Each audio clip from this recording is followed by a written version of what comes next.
Ang programang ito ay disenyo ng Belkins Pharma, bisa at kalidad sa abot kayang halaga. Welcome po mga kabarangay Belkins. Nandito na naman po tayo, ang inyong kaagapay sa kalusugan. At dahil po, nandun pa rin tayo sa Month of Hearts o yung buwan po ng mga puso, ay siyempre, heart health pa rin po ang ating pag-uusapan. Pero ngayon, ay medyo bago ito. Bago sa pandinig ko, baka hindi na rin sa inyo, but tatalakayin po natin ito pong isang kondisyon na di umano ay tahimik na banta sa ating mga puso. At ano po ito? Ito yung sinasabi na CAC o yung coronary artery calcification. At para bigyan din po tayo tungkol po sa kondisyong ito, walang iba kundi eksperto po sa adult cardiology si Dr. Jesselyn Sia. Magandang araw po sa inyo, Dr. Sia. Magandang araw po sa ating mga listeners ng Barangay Belkins, sa Radio Veritas, gayon din po sa mga nanonood sa ating live streaming. Opo, lalo tigit yung ating mga overseas Filipino workers na number 1 pong listener dito sa ating programa.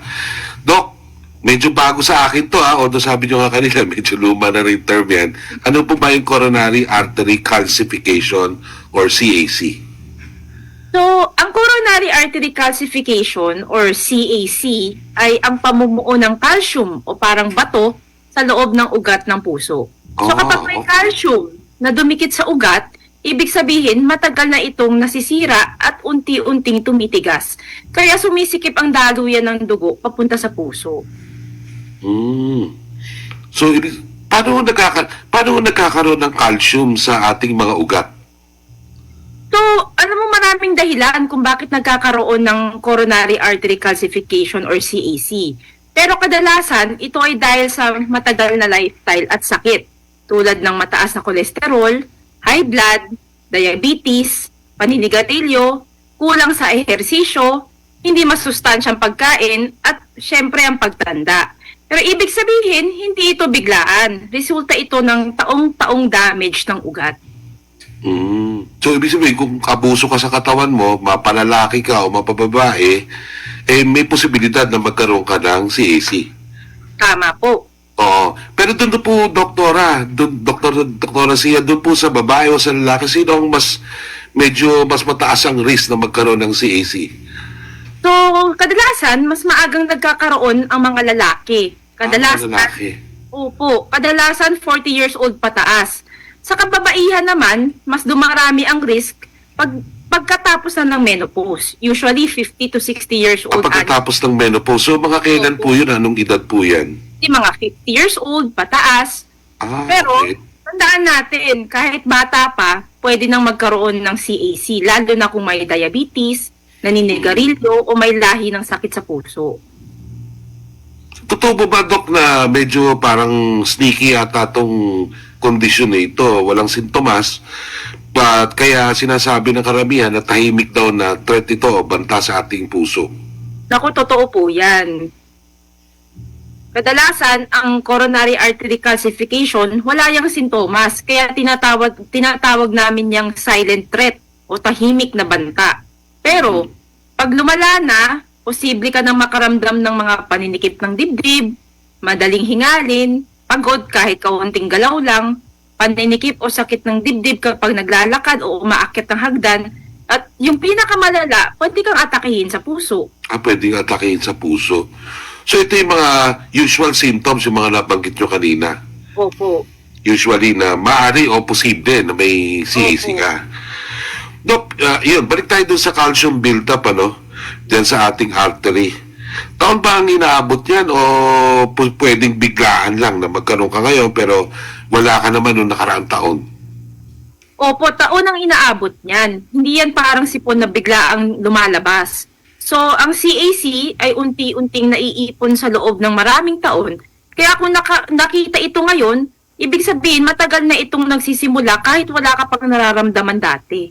Okay. So talagang build up sa pag-abuso mo ng katawan mo for how many years, yun ang talagang epekto niyan. Opo. Oo. May tanong po dito, yung ating isang kapanalig, yung atherosclerosis. Kapareho po ba yun ng CAC? So, ang CAC at ang atherosclerosis, magkaugnay yan. Pero hindi Magkaugnay.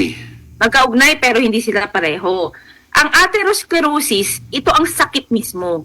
Ito yung pag-iipon ng taba o ng kolesterol at plaque sa loob ng ugat. So unti-unting nagpapakipot at nagpapahina rin ito ng daloy ng dugo. Maaaring magsimula kahit wala pang sintomas. Ang coronary artery calcium naman, ito yung calcium na namuo sa loob ng plaque. Ang palatandaan ng matagal nang may atherosclerosis sa ugat ng puso. So usually nakikita ito sa CT scan ng CT calcium scan ang tawag namin doon. Ginagamit bilang babala ito ng risk ng atake sa puso. So sa madaling salita, ang atherosclerosis, ito yung proseso o Proseso. ng bara sa ugat. Ang CAC, ito yung calcium na bahagi ng bara. Senyales Bahagi ng bara. matagal na. Oo. Okay. Senyales na matagal na ang atherosclerosis. Oo. At may specialized na gadget, ika nga, na pwede mag-detect kung may calcium deposits ka na dun sa artery mo. Opo. Yun po yung CT Oo. or calcium scan. So, paano nadadiagnose, doktora, kung may CAC ka or coronary artery calcification? Opo. So gaya po na nabanggit ko, pinakamainam na test yung coronary calcium scan o CT scan ng puso. Isa itong mabilis at painless na CT scan, walang iniineksyon na contrast, ilang minuto lang din ang tinatagal at sinusukat nito kung gaano karami ang calcium ang nasa ugat ng puso. So lumalabas ito kadalasan sa report, ang tawag ay calcium score. At mahigit sa 400, mataas ang risk mo sa atake sa puso.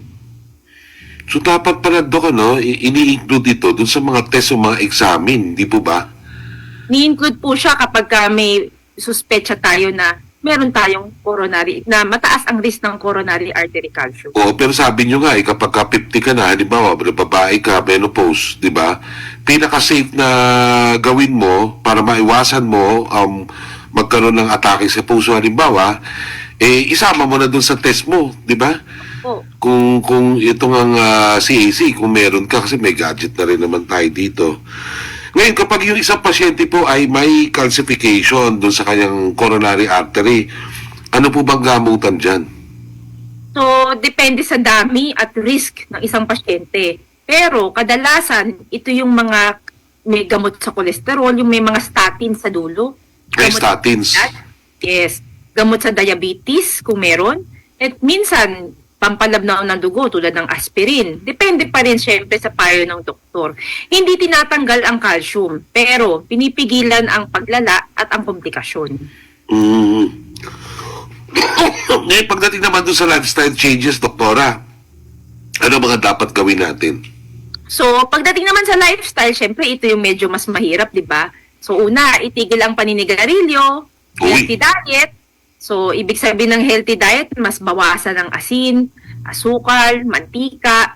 So, regular na exercise, tamang timbang, control syempre ng stress, at may regular check-up po tayo. O yung regular check-up, dapat yan every quarter.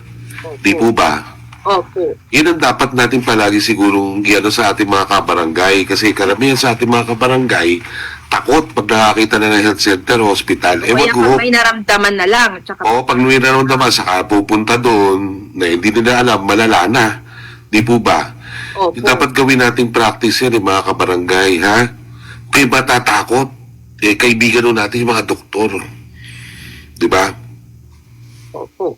O doktora, ano yung banta sa kalusugan kapag hindi na-diagnose na ikaw pala ay may CAC o coronary artery calcification? So, kapag hindi ito nalaman at hindi tayo mag-focus sa treatment or prevention, maaaring magkaroon ng biglaang atake sa puso or yung heart attack, heart failure, arrhythmia o pagluloko ng tibok o tono ng puso at ang pinakamadala, biglaang pagkamatay. Kaya mahalaga ang early detection, lalo na kung may mga risk factors. Oo, alagaan natin maigi yung ating puso. No? At palaging pa-check up, di ba? Opo. Dok? Opo. Okay, pagka na-check up na kayo at nagrekomenda ng mga gamutan ng ating mga doktor, sundin ninyo. Kasi yung iba, hindi sinusunod di ba? Tama. Para sa kagalingan natin yan. Oh, pero ang pinakamaganda nga, Doc, na payo ay talagang pagka kumain ka, healthy food, proper exercise. Opo. Oh, at siyempre yung 8 hours na tulog, di ba? Yun ang pinakamaganda mong gawin kung mahal mo ang iyong sarili. Di ba? At mahal mo rin yung pamilya mo kasi kailangan protektahan mo. Bilang pangbukas, Doc, ano po maipapayo natin sa ating mga taga-barangay para maiwasan yung pagkakaroon ng coronary artery calcification? So, syempre, alagaan natin ang ugat ng puso habang bata pa.